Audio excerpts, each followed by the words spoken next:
여호와께 감사하고 그의 이름을 불러 아뢰며 그가 하는 일을 만민 중에 알게 할지어다. 그에게 노래하며 그를 찬양하며 그의 모든 기이한 일들을 말할지어다. 그의 거룩한 이름을 자랑하라. 여호와를 구하는 자들은 마음이 즐거울지로다. 은혜로우신 하나님 감사합니다. 하나님의 은혜에 감사하며 하나님의 은혜를 사모하며 오늘도 거룩한 주일 주님께 예배로 엎드릴 수 있게 하심을 감사합니다. 우리의 예배를 기쁘게 받아 주옵시고 예배 가운데 친히 임재하여 주시사 홀로 영광을 받아 주옵소서. 주님을 영화롭게 하기 위해 엎드려 있는 우리 사랑하는 모든 성도들을 주님께서 일일이 주의 품에 안아 주시어서 영혼의 새 힘을 주시고 세상을 이길 수 있는 능력으로 충만해질 수 있게 하여 주옵소서. 감사드리며 예수님의 이름으로 기도하옵나이다. 아멘. 함께 일어나셔서 찬송가 5장으로 우리 주님을 찬양하시겠습니다.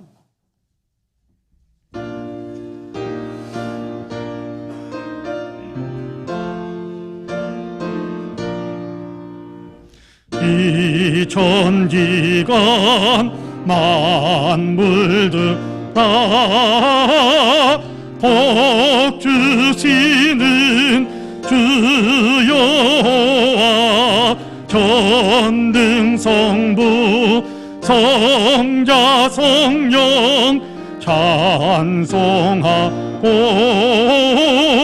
찬송하세. 아멘.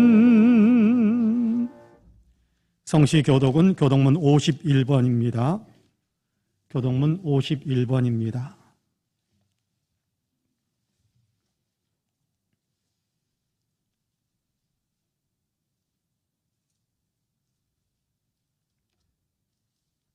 여호와께 감사하라. 그는 선하시며 그의 인자하심이 영원함이로다.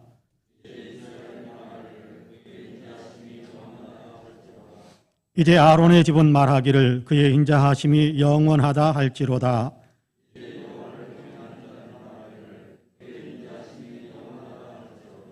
내가 고통 중에 여호와께 부르짖었더니 여호와께서 응답하시고 나를 넓은 곳에 세우셨도다.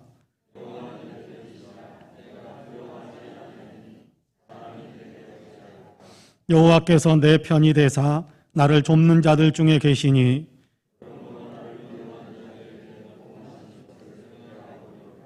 여호와께 피하는 것이 사람을 신뢰하는 것보다 나으며 여호와께 피하는 것이 고관들을 신뢰하는 것보다 낫도다.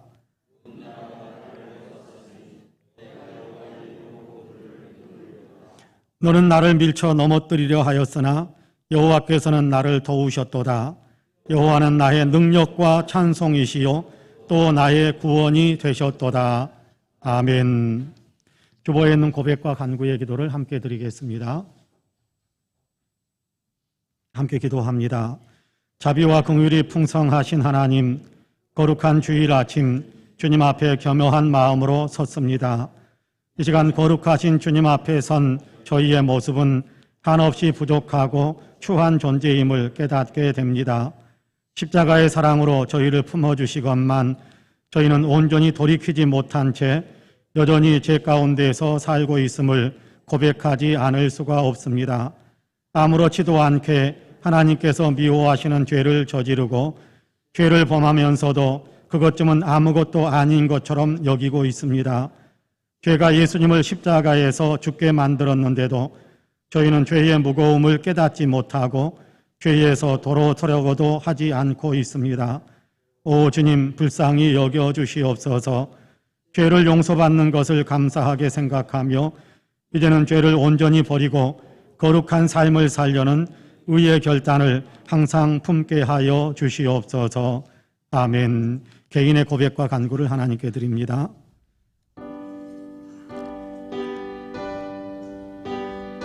주님,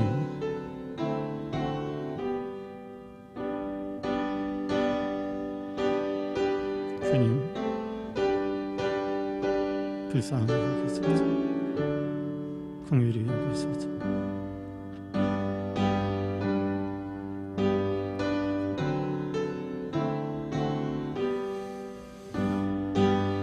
주여,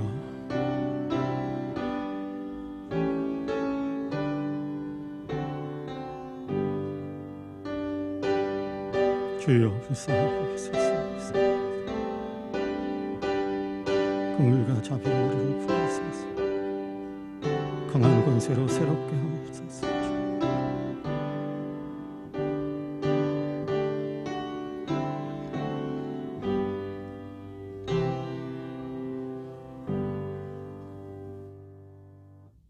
우리는 그리스도 안에서 그의 은혜의 풍성함을 따라 그의 피로 말미암아 속량 곧 죄사함을 받았느니라 라는 말씀에 의지하여 하나님께서 그리스도 예수 안에서 저와 여러분 우리 모두의 자백하는 죄를 다 용서하셨음을 주님의 이름으로 선포합니다.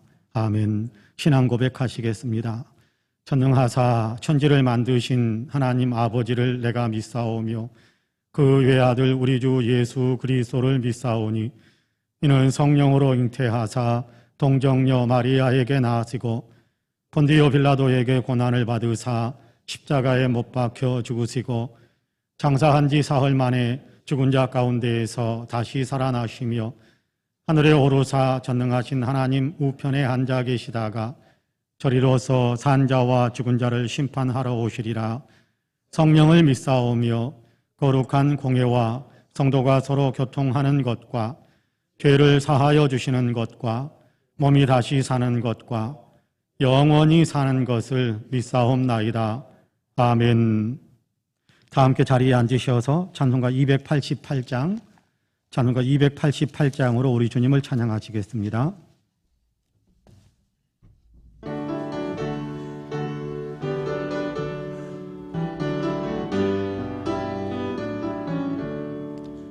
예수를 나의 구주 삼고 성령과 피로써 거듭나니 이 세상에서 내 영혼이 하늘의 영광 누리도다. 이것이 나의 간증이요 이것이 나의 찬송일세. 나 사는 동안 끊임없이 구주를 찬송하리로다. 온전히 주께 맡긴 내 영 사랑의 음성을 듣는 중에 천사들 왕래하는 것과 하늘의 영광 보리로다. 이것이 나의 간증이요 이것이 나의 찬송일세. 나 사는 동안 끊임없이 구주를 찬송하리로다. 주 안의 기쁨 누림으로 마음의 풍랑이 잔잔하니 세상과 나는 간 곳 없고 구속한 주만 보이도다. 이것이 나의 간증이요 이것이 나의 찬송일세. 나 사는 동안 끊임없이 구주를 찬송하리로다. 아멘. 예배를 위해서 여승현 장로님께서 기도하시겠습니다.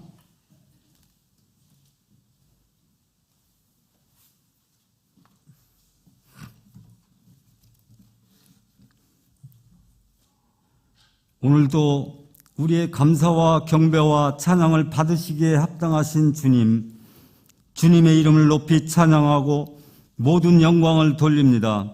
이 세상 우주 만물과 인간의 창조자 되시며 역사를 주관하신 하나님 아버지, 이 시간 우리의 몸과 마음과 정성을 모아드리는 예배가 산 제사가 될 수 있도록 인도하여 주시옵소서. 하나님 아버지, 가물었던 대지에 촉촉한 봄비를 내려주시듯 어리석고 메마른 심령들에게 은혜의 단비를 내려주시어 새로운 믿음의 싹들이 쑥쑥 자라게 하옵소서.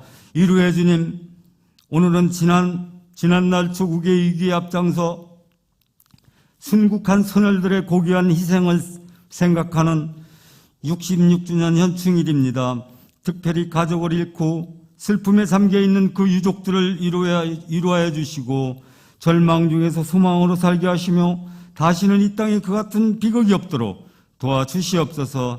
이 강산에 더 이상 악한 무리들이 득세하지 않도록 그 세력을 멸하여 주시고 이제 이 조국 강산이 복음의 능력으로 통일될 수 있도록 은총을 내려 주시옵소서.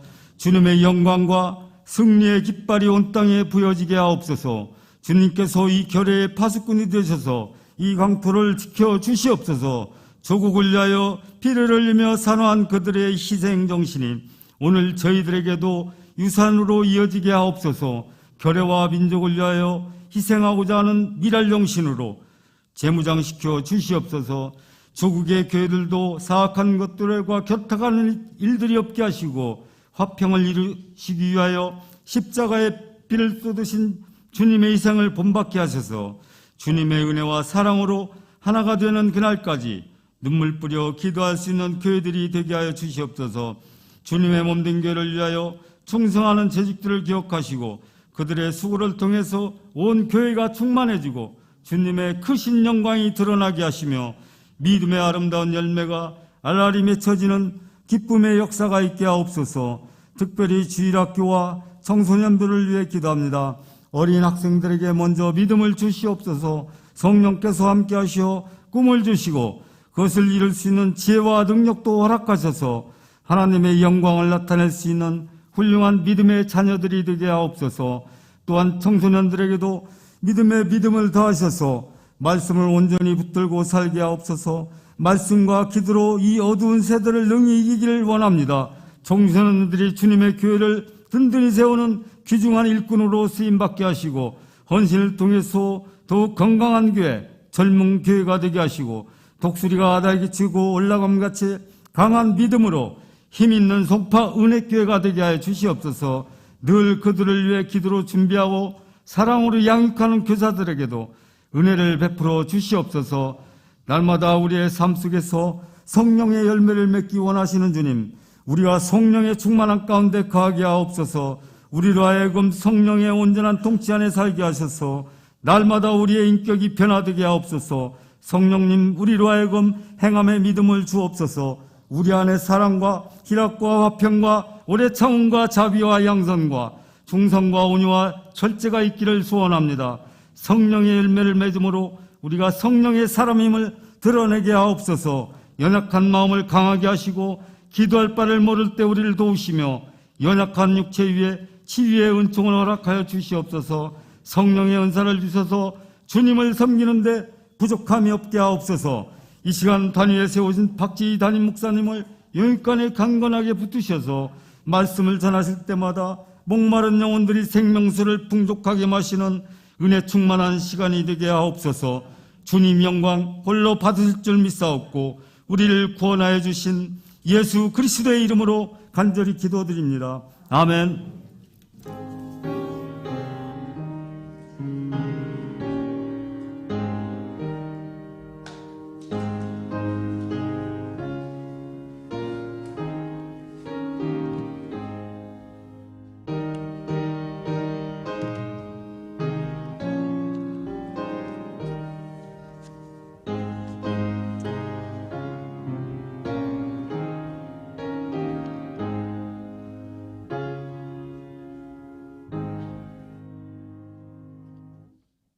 우리 함께 일어나셔서 예물을 봉헌하시겠습니다.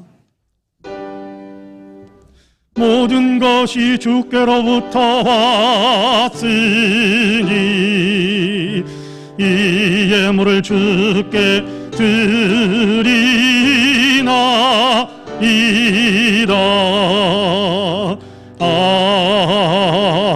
아멘. 참 좋으신 하나님, 말할 수 없는 놀라운 은혜와 사랑과 축복을 우리에게 늘 베풀어 주셔서 감사합니다. 오늘도 그 은혜에 감사하면서 주님께 앞에 나와 예배하며 영광을 올려드릴 때 저희로 하여금 감사하는 마음으로 귀한 예물을 봉헌할 수 있도록 또한 은혜를 베풀어 주시니 참 감사합니다. 여기 우리의 감사의 마음을 담고 또 주의 일에 쓰임받기를 원하는 헌신의 마음을 담아 거룩한 예물을 주님께 올려드립니다. 11조와 감사의 예물, 일천번제와 주일 예물, 선교헌금, 장학헌금, 구제헌금, 건축헌금으로 강단의 꽃을 위한 예물로 또 이런저런 마음의 서원과 소원을 담은 예물로 주님께 올려드립니다. 향기롭게 흠향해 주옵시고 하나님께도 친히 권능으로 붙드셔서 오병이어처럼 무백성을 먹이며 무백성을 살려내는 일을 위해서 사용해 주시고 예물이 쓰일 때에 하나님 나라가 확장되며 교회가 부흥하는 열매가 맺혀질 수 있도록 축복해 주옵소서. 예물을 드리는 사랑하는 성도들 주님께서 그 마음을 받아주시고 하나님 또 그 삶을 받으셔서 영적으로나 육적으로나 강건케 하시고 늘 흥왕케 하셔서 주위 사람들에게 그리스도의 영향력을 끼치며 거룩한 삶을 힘차게 살아갈 수 있는 거룩한 능력으로도 충만해지게 하여 주옵소서. 우리 사랑하는 모든 성도들에게 하나님께서 복의 복을 더하시기를 간절히 원합니다. 하나님 어려운 가운데 살고 있습니다마는 그럼에도 불구하고 내면 속에는 주님이 주시는 기쁨과 평화와 자유가 늘 넘쳐날 수 있도록 도와주시고 주님과 더 친밀한 삶을 살게 하실 뿐만 아니라 가족들 가운데에서도 화목함과 기쁨의 웃음꽃이 활짝 피고 아름답게 열매 맺는 귀한 가정들을 이루게 하시고 자녀손들에게도 끊임없이 축복의 소식이 들려오는 복된 가정들이 다 되게 하여 주옵소서. 감사드리며 예수님의 이름으로 기도하옵나이다. 아멘.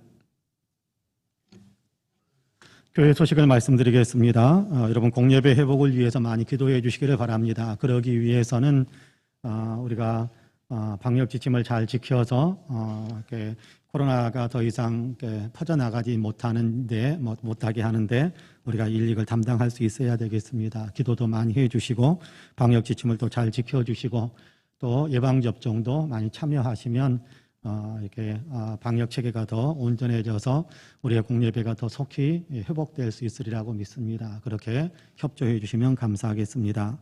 성경 쓰기에 더욱더 힘을 내주시기를 바라고요. 필사성경 책이 모자라신 분이 계시면 사무실에서 받아가시면 되겠습니다.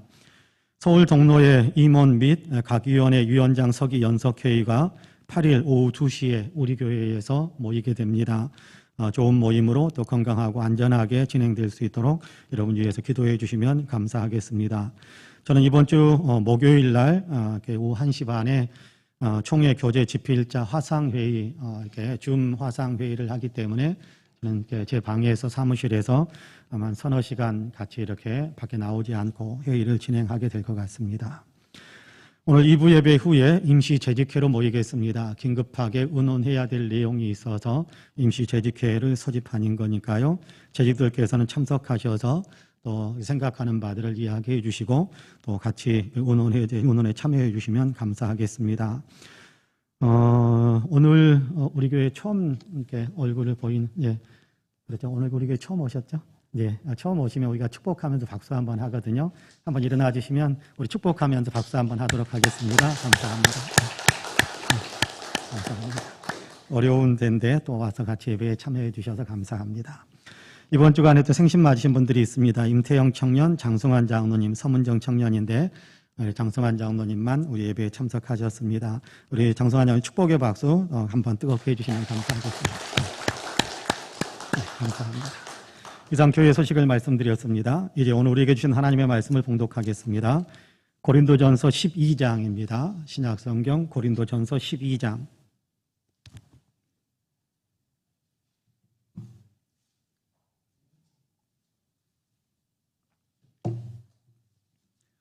고린도전서 12장 31절에서 13장 7절까지의 말씀입니다. 고린도전서 12장 31절에서 13장 7절까지의 말씀.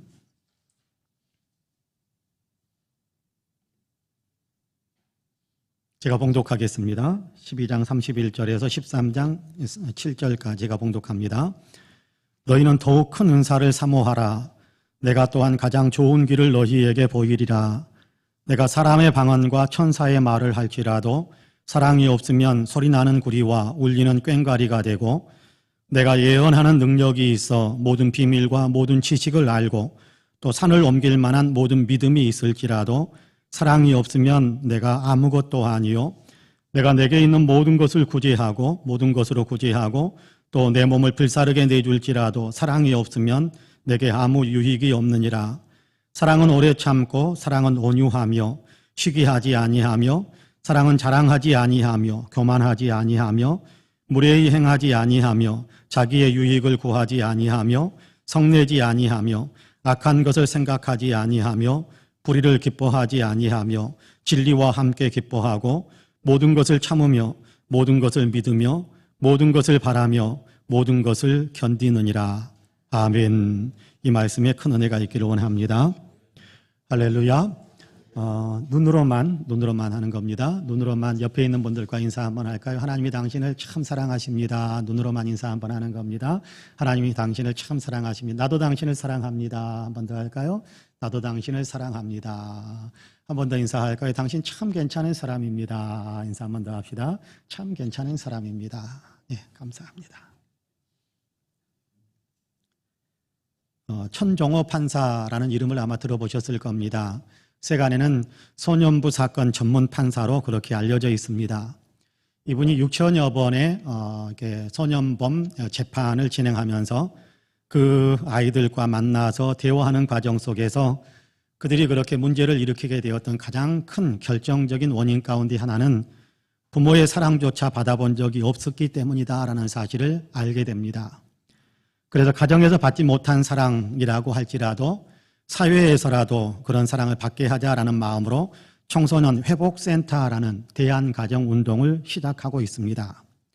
통계를 보면 소년원 출신 3명 가운데 2명은 성인 범죄자로 그렇게 자라게 된다라는 것입니다.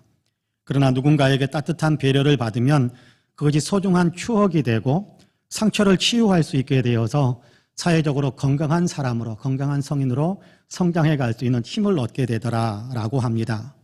그래서 아이들에게 사랑받을 수 있는 기회를 만들어주려고 청소년 회복센터를 운영하기 시작한 겁니다. 사실 천정호 판사 자신도 도시 빈민의 아들이었습니다. 어린 시절 단칸방에서 7남매가 함께 생활을 해야 했습니다. 학교 다닐 때는 육성회비를 내지 못해서 교실에서 쫓겨나기도 했고 수학여행은커녕 끼니조차 해결할 수 없어서 수돗물로 배를 채워야 했기 때문에 수돗물을 마시면서도 때로는 수치심을 크게 느끼곤 했다고 합니다. 초등학교 저학년 때 친구들과 함께 교회에 나가기 시작했습니다. 7남매가 함께 한 방에서 생활을 해야 하기 때문에 집에서는 공부할 수 있는 그런 조건이 전혀 되지를 않았습니다. 그래서 학교가 끝나고 집으로 돌아오면 숙제만 하고 저녁이 되면 바로 잠을 잔 후에 새벽에 일어나서 교회에 나가서 새벽 기도를 하고 그리고 그곳에서 공부를 했습니다. 그러나 가정 형편이 너무 어려워서 대학 진학은 생각조차 하지 못할 형편이었습니다.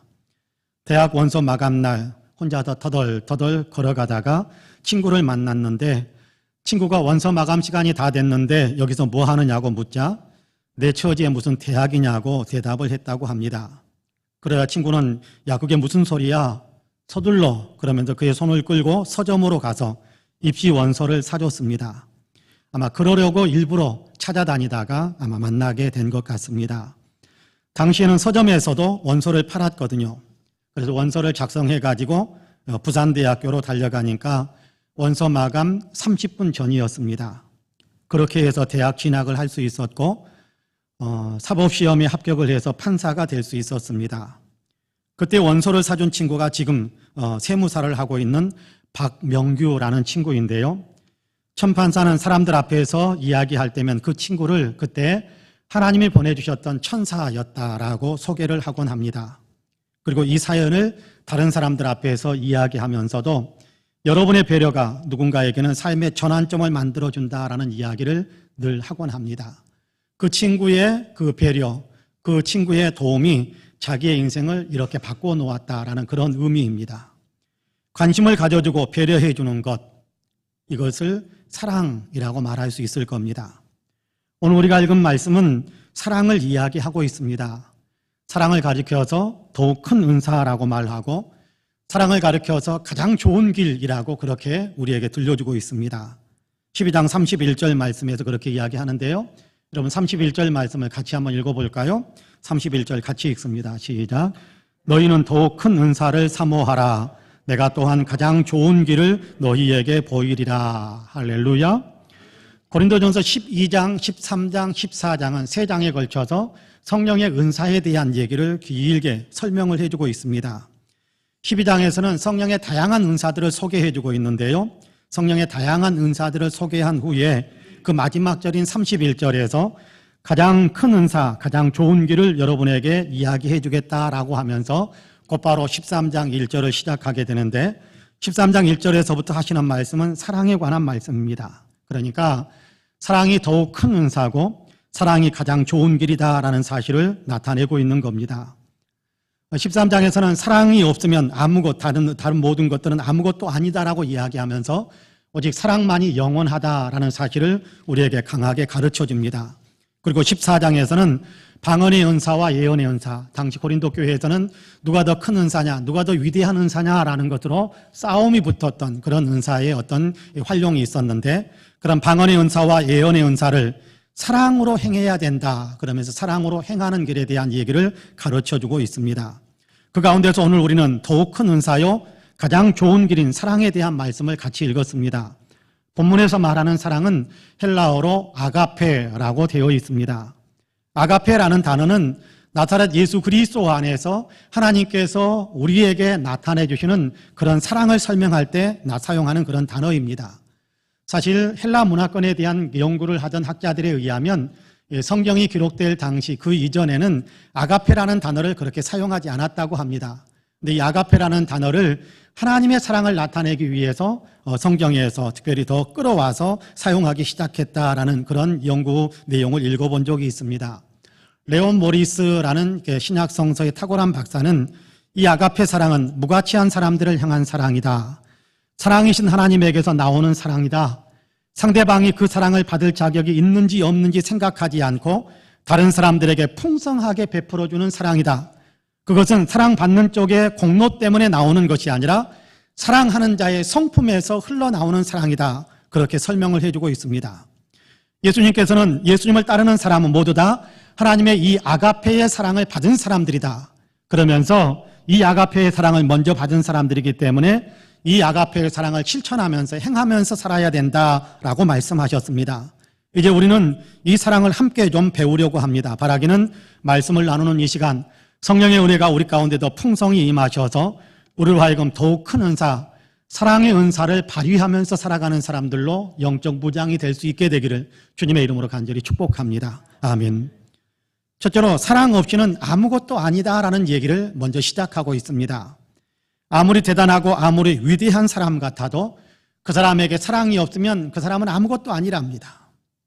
탁월한 능력이 있고 놀라운 권세를 나타내면서 행하면서 산다고 할지라도 그에게 사랑이 없으면 그에게 아무 유익도 되지 않는다고 이야기해요. 오늘 본문 12장 31절부터 13장 3절까지의 말씀을 여러분 같이 한번 읽어보겠습니다. 12장 31절부터 13장 3절까지 여러분 같이 읽습니다. 시작.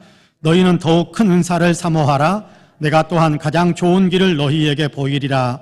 내가 사람의 방언과 천사의 말을 할지라도 사랑이 없으면 소리나는 구리와 울리는 꽹과리가 되고 내가 예언하는 능력이 있어 모든 비밀과 모든 지식을 알고 또 산을 옮길 만한 모든 믿음이 있을지라도 사랑이 없으면 내가 아무것도 아니요 내가 내게 있는 모든 것으로 구제하고 또 내 몸을 불사르게 내줄지라도 사랑이 없으면 내게 아무 유익이 없느니라. 할렐루야. 사랑은 더욱 큰 은사고 사랑은 가장 좋은 길이다라고 말하면서 이 사랑이 없으면 아무것도 아니다. 사랑이 없으면 어떤 것도 내게 유익이 될 수 없다라고 이야기합니다. 가정법 헬라어 문장 구성인데요. 바울은 그런 얘기를 합니다. 내가 자기 자신에 대해서 이야기합니다. 나는 내 존재 자체만으로도 대단한 사람이다라고 이야기하지 않고요. 내가 탁월한 능력을 가지고 있다고 할지라도 내게 사랑이 없다면 나는 아무것도 아니다. 여러분도 마찬가지입니다. 여러분이 위대한 사람이라고 할지라도 여러분 스스로 대단한 존재라고 그렇게 생각할지 몰라도 그러나 여러분에게 사랑이 없다면 여러분은 무익한 사람일 뿐입니다. 그렇게 이야기하는 겁니다. 사람의 방언과 천사의 말을 하는 그런 은사를 발휘한다고 할지라도 탁월한 방언의 은사도 한 가지도 아니고 서너 가지씩 그리고 천사의 말을 하는 것처럼 그렇게 놀라운 어떤 황홀경에 빠져서 방언을 하는 어떤 그런 상황에 놓여 있다고 할지라도 그런 일들을 행하는 사람이라고 할지라도 사랑이 없으면 꽹과리 소리에 불과하다, 소음에 불과하다라고 이야기합니다. 그건 아무것도 아니라는 거예요. 예언의 은사가 있어서 하나님의 놀라운 비밀과 신비한 지식들을 쏟아놓는다고 할지라도, 놀라운 것에 대한 지식들을 가지고 그런 얘기를 한다고 할지라도, 나아가 병을 낫게 만드는 능력을 발휘하고 또 산을 옮길 만한 그런 놀라운 능력을 행하는 믿음의 은사가 있다고 할지라도 사랑이 없다고 한다면, 여러분, 그런 능력을 갖고 있다고 한다면 대단한 것 아니겠습니까? 이런 병도 낫게 만들고 놀라운 어떤 신비한 영적인 지식들도 알고 막 이야기해 줄 수 있게 되고, 그리고 산을 옮겨버릴 만한 어떤 그런 능력을 행할 수 있는 믿음을 가지고 있다고 한다면, 여러분 스스로 생각하기에 얼마나 대단한 존재로 여기겠습니까?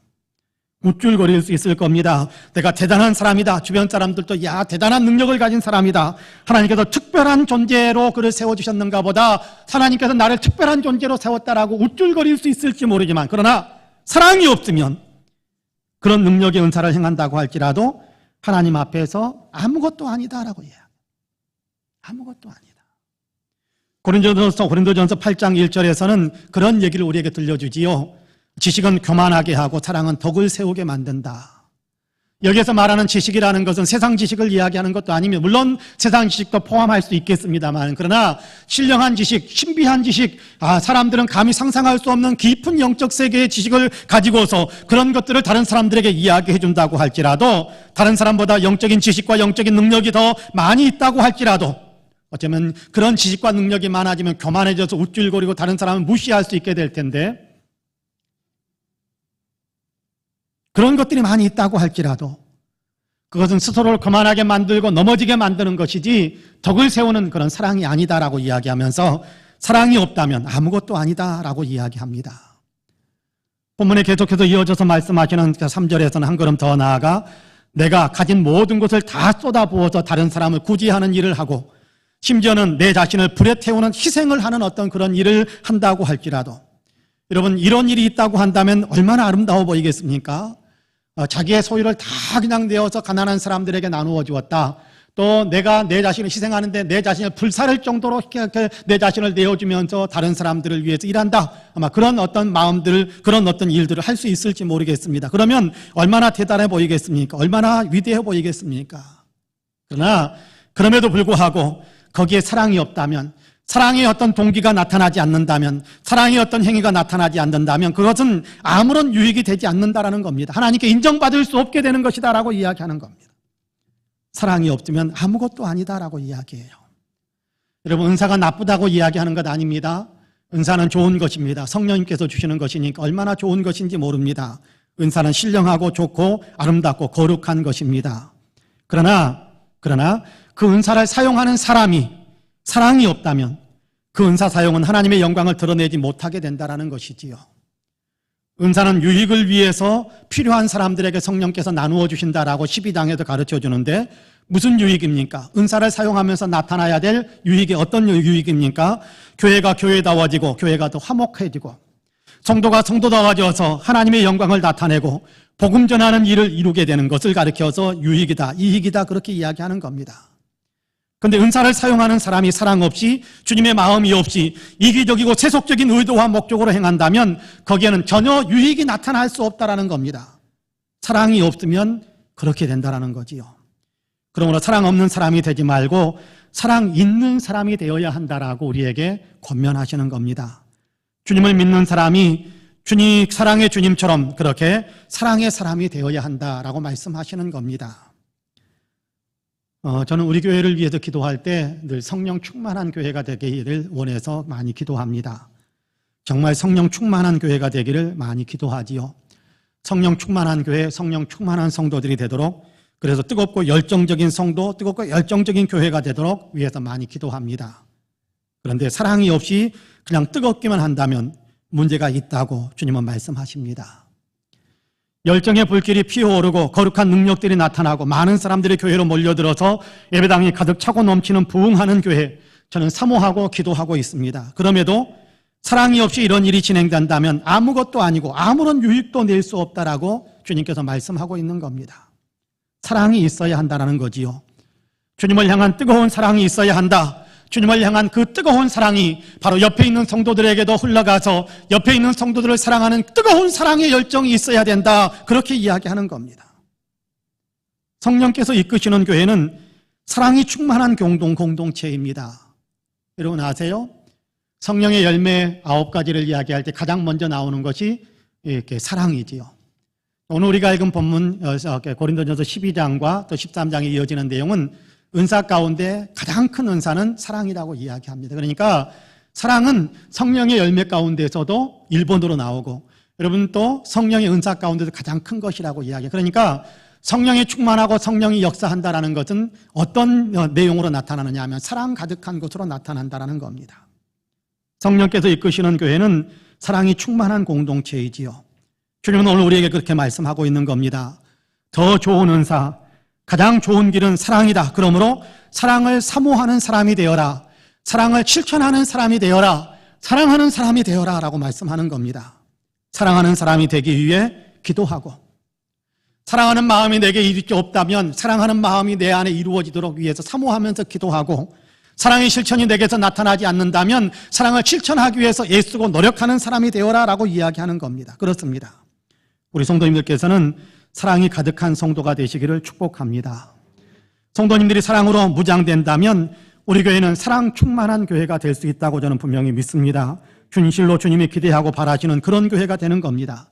바라기는 우리 성도님들과 우리 성파원의 교회는 성령의 더욱 더 큰 은사인 사랑으로 충만한 교회가 되기를 주님의 이름으로 간절히 축복합니다. 사랑이 없으면 모든 것이 다 아무것도 아니고, 사랑이 없으면 아무것도 유익이 되지 않는다. 사랑이 없으면 아무리 대단해 보이는 것도 유익이 되지 않는다라고 하십니다. 그러면 사랑은 무엇일까요? 사랑은 어떤 것일까요? 우리가 두 번째로 살펴봐야 할 내용인데요, 스님은 사랑은 이런 것이다 라고 가르쳐 주십니다. 오늘 우리가 읽은 본문에서 사랑은 이런 것이다 라고 말씀하시는 내용을 보면 성품적인 얘기를 먼저 합니다. 사랑은 성품에 담겨져 있고 그 성품으로 행하는 것으로 열매가 나타나게 된다라는 것인데요, 사랑은 이런 것이다 라고 말씀하시는 본문 4절에서 6절까지의 말씀을 같이 한번 읽어보겠습니다. 같이 읽습니다. 4절에서 6절입니다. 같이 읽습니다. 사랑은 오래 참고, 사랑은 온유하며 시기하지 아니하며, 사랑은 자랑하지 아니하며 교만하지 아니하며 무례히 행하지 아니하며 자기의 유익을 구하지 아니하며 성내지 아니하며 악한 것을 생각하지 아니하며 불의를 기뻐하지 아니하며 진리와 함께 기뻐하고. 할렐루야. 사랑은 이런 것이다. 사랑으로 무장한다라는 것은 이런 성품을 갖는 것이다. 사랑으로 산다라는 것은 이런 성품을 함양해서 삶 속에서 이런 성품을 드러내면서 사는 것이다 라고 말씀하는 겁니다. 사랑은 오래 참는 것이다 라고 말씀하지요. 오래 참는 것, 하나님께서 죄인들을 참아주시는 것처럼 그렇게 참는 겁니다. 괴로움과 불편함 속에서도 형벌을 가할 수 있는 권세와 능력이 있으면서도 참아주는 겁니다. 사람에 대해 참아주는 거지요. 나를 괴롭히고 힘든 사람, 나를 힘들게 하는 사람, 나를 불편하게 만드는 사람, 내가 그 사람에게 그렇게 뭔가 강력한 응징을 할 수 있을 것 같은 그런 힘이 있음에도 불구하고 하나님께서 나를 참아주시는 것처럼 그렇게 사람들을 미워하지 않고 참고 견디어주는 그런 성품, 그것이 사랑이다라고 이야기합니다. 사랑은 온유하다고 합니다. 온유하다라는 말은 자비롭고 친절하고 인자하다라는 그런 의미인데요, 다른 사람의 필요에 관대하게 반응하는 것입니다. 다른 사람의 필요에 대해서 내가 관대하게 그리고 적극적으로 그렇게 반응해 주는 것이지요. 어려운 처지에 있는 사람들을 자기 자랑하면서가 아니라 그 사람이 자존심 상해하지 않도록 그렇게 세심하게 배려하면서 도와주는 그런 마음을 가리켜서 온유하다 그렇게 표현할 수 있겠습니다. 사랑은 시기하지 않습니다. 질투하지 않습니다. 경쟁심을 품지 않는다는 거지요. 나보다 잘하는 사람, 나보다 인정받는 사람, 나보다 더 큰 사람을 깎아내리려고 하지 않습니다. 나보다 잘 되는 사람, 잘하고 있는 사람이 있으면 그 사람 참 잘합니다라고 쿨하게 인정해 줄 수 있는 마음입니다. 시기는 자기를 괴롭게 만들고 다른 사람을 고통스럽게 만들지요. 그래서 잠언에서는 시기는 뼈를 썩게 만든다 그런 표현을 사용하기도 합니다. 자기에게 큰 해가 될 뿐입니다. 사랑은 결코 다른 사람을 시기하지 않습니다. 다른 사람을 경쟁 상대로 놓고 그 사람과 시기하면서 깎아내리면서 내가 우월해야 된다 그런 마음이 아닙니다. 그런 마음을 품는 것은 사랑이 아니다라고 이야기합니다. 사랑은 자랑하지 않는다고 이야기하지요. 자기 자신을 높이려고 하지 않습니다. 도리어 다른 사람들을 나보다 더 낮게 여기며 예수님처럼 겸손한 마음으로 상대방을 대해주는 것, 그것이 바로 사랑이다라고 이야기합니다. 사랑은 교만하지 않습니다. 좋은 은사를 받은 것이 자기가 대단해서 그런 줄 알고 지나치게 자기 확신에 사로잡히는 그런 일을 하지 않는다라는 거예요. 지금의 형편이 내가 대단해서 그런 형편을 내가 만들었다. 다른 사람보다 조금 나아진 형편이면 내가 대단해서 이런 형편을 만들었다라면서 우월감을 갖는 것, 그런 것이 아니라는 겁니다. 모든 것을 자기 공로로 돌리려고 하고 자기는 항상 다른 사람보다 더 우위에 있어야 된다라고 생각하는 그 마음이 교만한 마음인데 사랑은 그런 마음을 품지 않는답니다. 여러분, 교만하면요, 다른 사람을 무시하려 들고 아무렇지도 않게 다른 사람들에게 상처를 입히는 일들이 많습니다. 그러면요, 관계가 깨어지고 공동체는 파괴가 됩니다. 전혀 유익이 되지 않습니다. 사랑은 교만하지 않다라고 우리에게 말씀합니다. 사랑은 교만하지 않고 사랑은 무례히 행하지 않는답니다. 다른 사람들을 불쾌하게 만들지 않는다라는 겁니다.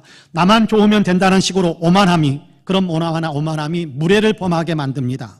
꼴사납고 부적절한 행동을 하지 않고 예의를 갖추어서 사람에게 맞추어 줄 아는 것, 그것이 사랑이다라고 이야기해요.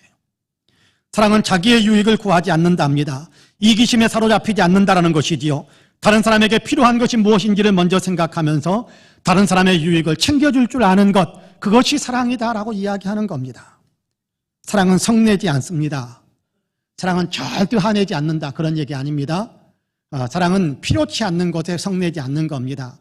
사랑은 여러분께 예수님께서도 거룩하고 의에 대한 분노를 나타내기도 하셨는데 사랑은 성내지 않는다라는 말이 단 한 번도 화를 내지 않는다, 그런 얘기가 아닙니다. 필요치 않은 일에 우리가 이렇게 참고 넘겨주어야 될 일들에, 또 우리가 그냥 품어줘야 될 일들에, 사소한 일들에 그냥 욱해가지고 불쑥불쑥 화를 내고 그렇게 이렇게 불편하게 만드는, 다른 사람들을 불편하게 만드는 일들을 하지 않는 것, 그것이 사랑이라고 이야기합니다. 이런 글을 읽은 적이 있습니다. 제법 큰 교회의 목사님께서 차를 운전해 가는데 갑자기 어떤 택시가 이렇게 깜빡이도 켜지 않고 혹 들어오는 바람에 깜짝 놀랐습니다. 급하게 브레이크를 밟지 않았다고 한다면 사고가 났을 게 틀림없습니다. 그래서 약간 좀 화가 났나 봐요. 목사님이 급하게 그 택시 뒤를 쫓아갔습니다. 신호등이 걸려가지고 택시가 앞에 멈추니까 그 뒤에다 차를 대고 차에서 내려가지고 쫓아가가지고 운전석에다 대고 욕을 해대기 시작했습니다. 야, 이 영털이 같은 택시기사야. 사고 나는 것 보려고 작정을 했어? 사고 날 뻔했잖아. 이게 도대체 무슨 짓이야? 화를 버럭버럭 내고 있는데 그 기사는 창문을 절반쯤 내리고 그리고 고개만 푹 숙인 채 아무 말 하지 않고 있습니다. 그래도 계속해서 화풀이를 하니까 기사가 그렇게 이야기하더래요. 목사님, 죄송합니다. 제가 그만 실수를 했습니다. 목사님이라는 말에 이 목사님이 움찔했습니다. 내 신분을 알고 있다니. 그래서 당신 교회 다니요? 라고 물었습니다. 목사님, 저 목사님 사신무하시는 교회 누구 집사입니다. 그렇게 이야기를 했다고 합니다. 목사님이 많이 멋쩍었을 것 같아요. 아마 자기 교회 집사라는 사실을 알았다라고 한다면 그렇게 화 안 냈을 거예요. 왜요? 사랑하는 마음이 조금은 있었을 테니까요. 사랑하는 마음이 전혀 없으니까 화를 내고 쫓아가서 욕설을 한 겁니다. 그렇습니다. 사랑은 화내지 않습니다. 사랑은 품어주려고 하는 쪽에도 가까운 거니까요. 그렇습니다. 성품에 사랑을 담으면 여러분 사소한 일에 화내지 않습니다. 성내지 않습니다. 또한 사랑은 악한 것을 생각하지 않는다고 이야기합니다. 악한 것을 생각하지 않는다라는 말의 원문의 의미는 나에게 좀 불편하게 했고 나에게 좀 잘못한 것에 대해서 일일이 기억 속에 담아두지 않는다, 그런 얘기거든요. 악한 것을 생각하지 않는다라는 얘기는 다른 사람의 잘못을 일일이 기록하지 않는다, 일일이 기억 속에 새기지 않는다라는 얘기입니다. 그럼 왜 기억 속에 새깁니까? 언젠가는 내가 한번 보복하겠다라는 마음으로 새기는 거거든요. 그러니까 사랑은 악한 것을 생각하지 않는다, 사랑은 보복하지 않는다, 그런 얘기입니다. 사랑은 보복하려고 하지 않는다. 조우라는 충성된 노예가 있었습니다. 주인은 많은 것을 그와 의논하고 지혜롭기 때문에 그에게 여러 가지 일들을 맡기곤 했습니다. 어느 날 주인은 조우를 데리고 노예 시장을 나갔습니다. 많은 노예들 가운데 유달리 늙고 힘없는 한 노예도 있었는데 주인은 그 노예는 쳐다보지도 않고 젊고 힘 좀 쓸 것 같은 그런 노예를 사려고 하는데 이 조우라는 노예가 옆에서 늙고 병든 노예를 사자고 졸라서 그 노예를 샀습니다. 병든 노예는 집에 와서도 별로 일을 하지 못했지만 조우는 그를 극진히 간호하면서 늘 돌보았습니다. 주인은 조우에게 왜 그렇게 그 병든 노예를 극진히 돌보느냐고 물었습니다. 그러자 조우는 눈물을 흘리면서 이런 말을 했습니다. 사실 저 노예는 저의 원수입니다. 제가 어렸을 때 저를 유괴해서 노예 상인에게 판 사람이 저 사람입니다. 지금은 저 사람도 저렇게 늙고 힘이 없고 병든 채 노예가 되어 있네요. 그의 얼굴을 처음 보는 순간, 그를 알아보는 순간 하나님께서 제 마음속에 하나님의 음성을 들려주셨습니다. 원수까지도 사랑해라. 그래서 저는 저분이 세상 떠날 때까지 옆에서 돌보고 그렇게 사랑해주고 싶었습니다. 라고 대답을 했답니다. 사랑은 보복하려고 덤비는 것이 아니라 원수까지도 돌보아주고 축복해주는 것입니다. 또한 사랑은 불의를 기뻐하지 아니하고 진리와 함께 기뻐하는 것이다라고 이야기합니다. 불의한 일을 기뻐하지 않는다, 나쁜 일에 대해서 기뻐하지 않는다라는 의미도 있습니다만은 불의를 기뻐하지 않는다라는 말 속에는 다른 사람이 잘못되는 것을 보고 기뻐하지 않는다라는 얘기입니다. 다른 사람 잘못되기를 위해서 고사지내는 마음, 그런 마음은 사랑이 아니라는 거예요. 다른 사람 잘못되기를 원하는 마음, 사랑이 아니라는 겁니다. 잘못된 건 나와 관계가 좀 안 좋았는데 그런데 그 사람이 잘못된 거 보고 깨소금 맛을 느낀다면 그건 사랑이 아니라는 거예요. 사랑은 그런 것이 아니다. 도리어 사랑은 진리와 함께 기뻐하는 것이다 라고 이야기합니다. 진리이신 예수님을 모시고 있기 때문에 예수님과 함께 행하는 것, 복음을 따라서 행하는 것, 주님의 마음으로 사람들을 대하고 주님의 마음으로 세상을 살아가면서 그러면서 기뻐하고 행복해 할 수 있는 것, 이것이 사랑이다라고 이야기합니다. 사랑이신 예수님을 닮아가는 것, 이것이 사랑이다라는 겁니다. 우리의 성품이 그렇게 사랑의 성품이 되어야 한다라고 주님은 가르쳐주고 있는데요. 그리고 본문에서 우리에게 가르쳐주는 또 하나의 내용이 있습니다. 사랑은 이런 것이다라고 설명하는 그 수로에 나타나 있는 동사들은 모두 다 현재형으로 되어 있어요. 헬라어 현재형은 계속해서 유지해야 된다는 것인데 이 말은 곧 무슨 얘기냐면 계속해서 반복해서 우리가 그것으로 내 삶의 습관을 만들어야 된다는 것. 나의 삶의 습관이 되게 만들고 그것이 인격이 되게 만들고 그것이 내 성품이 되어져서 거기에서 내 인생의 삶의 모든 반응들이 나오게 만들어야 된다. 그렇게 이야기하는 것이 사랑은 그런 것이다. 그런 어떤 인격과 성품을 갖추어야 되는 것이다 라고 이야기하는 것입니다. 이것이 사랑을 사모하라라는 말씀의 중요한 의미인 겁니다. 온전히 우리가 주 예수님을 닮아가라라는 것이지요. 사랑하며 살 수 있도록 성령이 나를 도와주셔서 성령이 나에게 사랑할 수 있는 은혜를 더하셔서 성령이 사랑의 열매 맺고 성령의 사랑의 은사가 내게서 나타날 수 있도록 내게 은혜를 더하여 주셔서 사모하면서 기도해야 될 것이고 사랑이 아닌 행위들은 내게서 나가지 않도록 사랑이 아닌 마음은 내게서 내 마음에 머물지 않도록 그것을 추방하고 회개시키면서 그러면서 내 마음에 사랑의 성품들을 쌓기 위해 이런 성품들 이런 어떤 특성들 속성들을 내 마음속에 계속해서 품는 겁니다. 그리고 그렇게 살아가기 위해서 노력하는 것이지요. 그것이 사랑을 사모하는 것입니다. 사랑의 성품을 함양하라. 사랑의 성품을 너희의 성품으로 만들라라고 하는 겁니다. 그런 의미에서 저와 여러분은 사랑의 성품을 함양하기 위해서 우리의 성품을 사랑을 담은 성품으로 만들기 위해서 노력할 줄 아는 사모할 줄 아는 그런 우리 성도님들이 다 되시기를 주님의 이름으로 간절히 축복합니다. 아멘. 본문은 이렇게 사랑하는 사람의 삶에서는 이런 열매가 나타난다라고 가르쳐주기도 합니다. 사랑의 성품을 품으면 사랑의 성품에 따라서 나타나는 사랑의 행실들이 있다. 사랑의 구체적인 삶의 내용들이 있다. 그렇게 이야기한지요. 오늘 마지막으로 우리가 함께 살펴볼 내용이 바로 거기에 대한 내용입니다. 사랑의 성품을 갖추게 되면 이런 삶의 열매들이 나타나게 된다라고 이야기하는데요. 본문 7절 말씀을 같이 한번 읽어보겠습니다. 본문 7절 같이 읽습니다. 시작. 모든 것을 참으며 모든 것을 믿으며 모든 것을 바라며 모든 것을 견디느니라. 할렐루야. 사랑은 모든 것을 참고 모든 것을 믿고 어떤 상황에서도 희망을 잃지 않고 사랑은 모든 것을 견디게 한다. 그렇게 이야기합니다. 우리 안에 사랑의 성품을 품으면 그 성품 때문에 우리의 삶에서는 참을 수 있는 힘이 나오고 우리의 성품에서는 믿을 수 있는 힘이 나오고 우리의 성품에서는 소망과 기대와 또 이렇게 희망을 품을 수 있는 힘들이 나오고 우리의 사랑의 성품을 품게 되면 모든 것을 견디어낼 수 있는 힘이 나오게 된다. 그런 얘기입니다. 모든 것을 참는다라는 것은 덮어주어서 보호한다라는 겁니다. 여기 참는다라는 말의 헬라어 원문은 원래의 의미는 덮어준다라는 거예요. 덮어준다. 뭐 음식의 뚜껑을 덮는다, 뭐 그런 의미도 있겠습니다만은 다른 사람의 잘못을 덮어준다라는 겁니다. 다른 사람의 잘못을 까발려서 사람들에게 비난받게 만들고 사람들 앞에서 정죄받게 만들고 사람들에게 미움받게 만들고 그런 것이 아니라 다른 사람들이 잘못한 것이 있더라도 나는 그것을 덮어준다. 그런 얘기. 왜 덮어줍니까? 비난받지 않도록 그 사람을 보호하기 위해서 덮어주는 겁니다. 사랑의 성품을 품고 우리가 살면 그렇게 참아주는, 다른 사람의 잘못에 대해서 덮어주고 보호해 주려고 하는 그런 삶을 살아갈 수 있게 된다라는 겁니다. 또한 사랑의 성품을 가지고 살아가게 되면 모든 것을 믿는다라고 이야기합니다. 사람에 대한 믿음을 잃지 않는다. 어떤 상황에서나 어떤 처지에서나 그 사람에 대한 신뢰를 놓지 않으며 그를 위한 최선의 것이 무엇인지를 생각하면서 그 일을 추구하면서 산다라는 것입니다.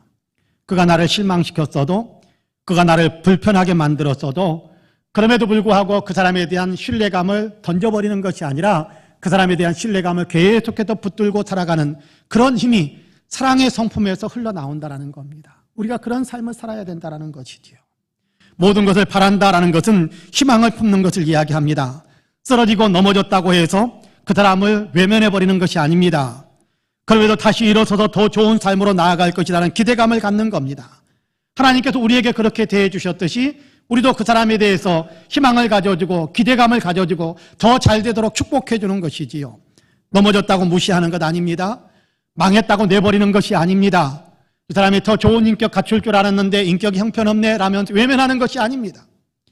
넘어졌어도 망했어도 인격이 조금 우리가 생각하는 기대에 못 미치더라도 그럼에도 불구하고 버리지 않는 것입니다. 그래도 이 사람에게는 뭔가 변화가 일어날 거야. 잘 될 거야. 이 사람이 더 예수님 닮아갈 수 있을 거야. 희망의 눈으로 그 사람을 바라보면서 살게 된다는 겁니다. 그런 힘이 사랑의 성품에서 흘러나온다는 거예요. 사랑은 또한 모든 것을 견디게 한다라고 이야기하지요. 힘들고 어려운 일이 닥치더라도 그 모든 것들을 견디고 극복해낼 수 있는 힘을 발휘하게 한다는 겁니다. 성격 차이가 좀 나도 견딜 수 있는 힘을 얻게 한다는 겁니다. 부딪히는 일들이 좀 있어도 외면하고 버리는 것이 아니라 부딪히더라도 그럼에도 불구하고 그 사람의 어떤 약점과 단점과 그 모든 것들을 내가 견뎌낼 수 있는 힘을 사랑이 우리에게 공급한다는 것, 그런 발휘하게 한다는 겁니다. 사랑하면 그렇게 살 수 있다. 사랑하면 모든 것을 참고 모든 것을 믿고 모든 것을 바라며 모든 것을 견디는 삶을 살 수 있다라고 이야기합니다. 평안도에서 선교하던 미국 선교사님의 기록의 내용에 평안도에서 선교사 우리 그러니까 한국교회 초기의 역사죠. 그분의 기록한 내용에 이런 내용이 있습니다. 선교사님 어느 시골에서 이렇게 길을 가고 있는데 시골길 먼발치에서 봤더니 한 사람이 밭을 가는데 신기한 모습으로 밭을 갑니다. 나이가 많이 드신 연세 있는 분이 앞에서 소 대신에 이렇게 멍에를 메고 쟁기를 끌고 있고 그리고 젊은 사람이 뒤에서 쟁기를 잡고 있는 것입니다. 소가 멍에를 메야 될 텐데 왜 나이 드신 분이 멍에를 메고 있을까 궁금해서 그 사람 가까이 갔습니다. 근데 가서 봤더니 마침 아는 장로님이셨어요. 장로님 어찌해서 이렇게 소가 메는 멍에를 메고 밭을 갈고 있는 겁니까? 예, 선교사님 우리 교회가 예배당을 짓고 있지 않습니까? 그래서 소를 팔아서 건축 헌금으로 내어드렸고 밭을 갈아야 하겠기에 제가 소 대신 멍에를 메고 밭을 갈고 있는 겁니다 라고 대답합니다. 그러면서 장로님의 얼굴에는 힘든 어떤 그런 표정이 아니라 장로님의 얼굴은 밝게 빛나고 있었고 기쁨이 넘치는 모습으로 그렇게 웃고 있었던 것을 기록해 놓은 그 기록의 내용이 남아 있습니다. 주님을 사랑하기 때문에 주님의 몸된 교회를 사랑하기 때문에 힘든 일도 견딜 수 있는 힘을 얻고 있는 겁니다. 소를 대신해서 쟁기를 끄는 일까지 기쁨으로 감당할 수 있는 힘을 얻은 것입니다.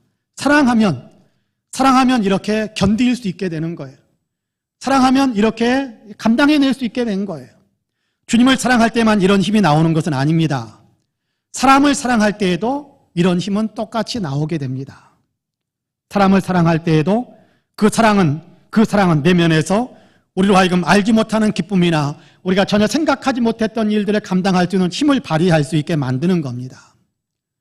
한 청년이 약혼을 한 후에 장사를 떠나면서 그 약혼녀에게 그렇게 이야기합니다. 이번 장사해서 좀 돈을 많이 벌어가지고 와서 우리 새롭게 신혼살림 꾸립시다. 그렇게 이야기하면서 아름다운 이제 신혼생활을 서로 이렇게 대화로 꿈꾸면서 꼭 기다리라고, 꼭 기다리겠노라고 굳게 약속을 하고 떠났습니다. 그리고 이 청년이 장사를 떠난 지 얼마 후에 편지를 보내왔습니다. 꼭 돌아가니까 할 테니까 아름다운 가정 이루자라는 어떤 그런 다짐하는 그런 사연들을 담아서 편지를 보내왔습니다. 근데 무슨 일이 잘못됐는지 청년은 고향으로 돌아가지도 못했고 편지도 쓰지 못했습니다.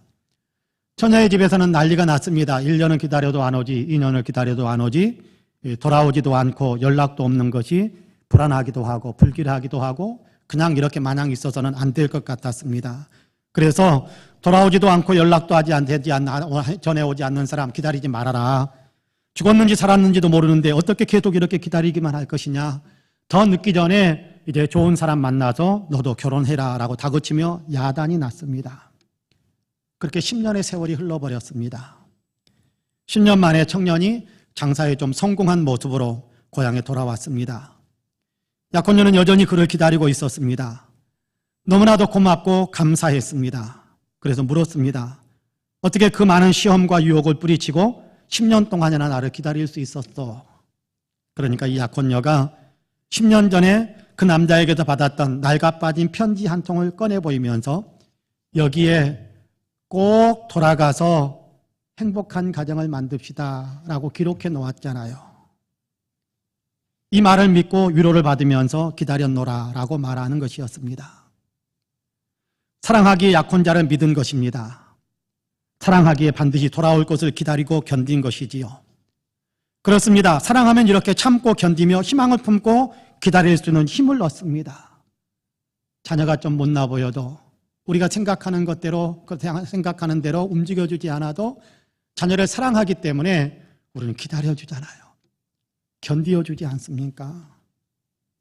사랑은 그런 것입니다. 사랑하기 때문에 견디고 기다려주고 그래도 더 잘 될 것이라는 희망을 가지고 그렇게 그 사람을 희망의 눈으로 바라봐주는 것입니다. 그 힘들이 어디에서 나오는 겁니까? 사랑이라는 품성에서 나오는 겁니다. 주님은 우리가 그런 사랑을 품고 살아야 된다. 교회 안에서 이런 사랑의 열매를 맺으면서 살아야 된다라고 이야기합니다. 성도들이 서로 사랑의 품성을 가지고 성도들을 서로 그렇게 사랑하면서 살아야 된다. 모든 것을 참고, 그렇죠? 모든 것을 믿고, 모든 것에 대한 희망의 기대감을 가지고, 모든 것을 견디어주면서 그러면서 사랑의 공동체 교회를 만들어가야 된단다. 주님은 그렇게 우리에게 말씀하고 있습니다. 주님께서 우리를 그렇게 사랑으로 제해해 주셨듯이 주님은 주님의 사랑을 받은 우리가 그렇게 사랑의 사람으로 사랑하면서 살아가기를 원하시는 겁니다. 우리도 그렇게 사랑하며 살아야 합니다.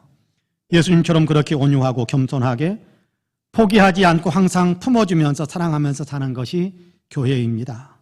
이 일이 원활하게 이루어지게 하려고 주님은 우리에게 성령을 보내주시기까지 하셨지 않습니까? 성령의 열매, 사랑을 맺게 하시고 성령의 가장 큰 은사인 사랑을 사모하라라고 말씀하기도 하십니다.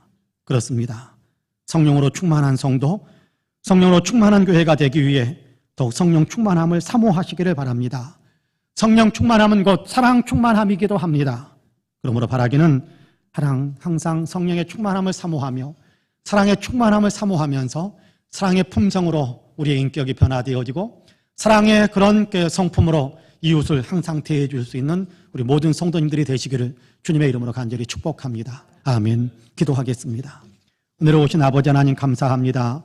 오늘도 우리를 사랑하시어서 주님의 전으로 이끌어 주시고 예배하며 예배 가운데 우리에게 임재하셔서 성령의 감동과 성령의 따뜻한 품어주시는 은혜를 누릴 수 있게 하시니 감사합니다. 예배 시간에 성령께서 우리를 품어주시고 또 말씀을 통해서 우리로 하여금 새롭게 주님께서 기뻐하시는 삶을 향해 더 큰 은사를 사모하며 살아갈 수 있도록 우리에게 비전을 제시해 주시고 우리로 하여금 그 길을 향하여 달려갈 수 있도록 격려해 주시니 감사합니다. 주님, 우리가 간절히 원합니다. 주님의 말씀에 따라서 사랑의 성품을 품고 또 아버지의 사랑하는 삶을 구체적으로 살아가기를 원합니다. 우리에게 이런 일이 왕성하고 풍성하게 나타날 수 있도록 주께서 우리에게 역사해 주옵소서. 감사드리며 예수님의 이름으로 기도하옵나이다. 아멘. 함께 일어나셔서 찬송가 196장으로 우리 주님을 찬양하시겠습니다.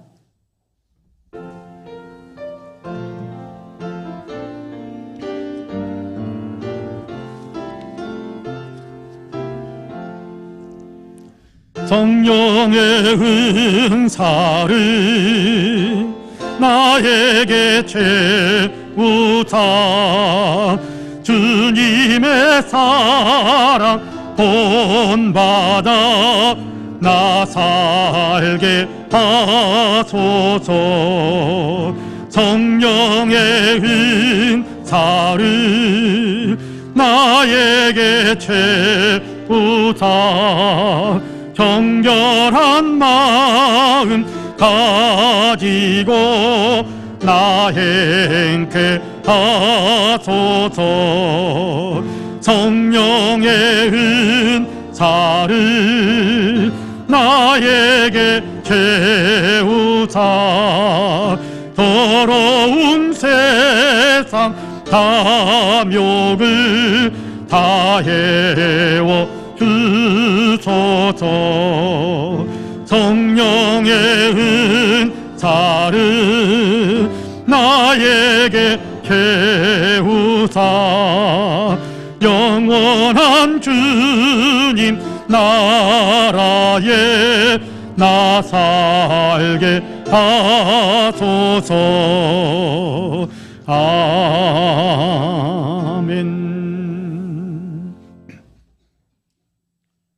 우리 구주 예수 그리스도의 은혜와 아버지 하나님의 놀라우신 사랑과 성령님의 감동 감화 충만케 역사하심이 거룩한 주일 예배로 주님께 영광을 올려드리며 말씀을 들으며 심령으로 새롭게 무장하고 있는 우리 사랑하는 모든 성도님들과 가정과 가족들 행하시는 일들 위에 아름다운 신앙 공동체 우리 성파 은혜교회 위에 특별히 외국에 있고 군문에 있고 출타 중이거나 병상에 누워있는 사랑하는 형제 자매들 우리 명예 목사님이신 서달수 목사님 그리고 이 나라 이 민족 아직도 코로나 때문에 고통을 겪고 있는 지구촌에 사랑하는 모든 형제 자매들 위에 이제로부터 영원토록 함께 하시기를 간절히 축원하옵나이다. 아멘.